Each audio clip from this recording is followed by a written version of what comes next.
பொடிக்காக தான் பார்த்தீங்கன்னா கீரைகள் ஃப்ரெஷ்ஷாக வாங்கிட்டு வந்திருக்கோங்க. பயங்கர ஹை டிமாண்டாக இருக்குது, கீரைகள் கிடைக்கவே மாட்டேங்குது.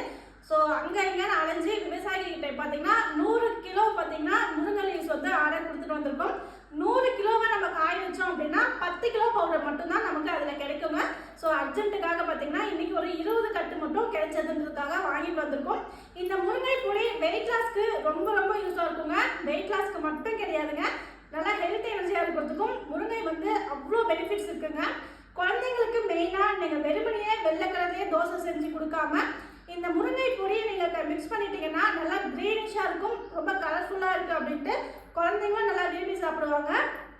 இட்லி தோசை மாவு மட்டும் இல்லாமல் பூரி சப்பாத்தி மாவு இந்த மாதிரி நீங்கள் மிக்ஸ் பண்ணிக்கலாம். அண்ட் வெயிட் லாஸ்க்கு ட்ரை பண்ணுறவங்க நல்லா கொதிக்கிற தண்ணியில் 1 டீஸ்பூன் கலந்து இதை நீங்கள் மார்னிங் ட்ரிங்க்கு வந்து எடுத்துக்கலாம். ரொம்ப ரொம்ப யூஸ்ஃபுல்லாக இருக்குங்க. ஸோ காம்போலையும் கொடுத்துட்டு இருந்தோம், தனியாகவுமே பார்த்தீங்கன்னா முருங்கை பொடி வந்து அவைலபிள் இருக்குது.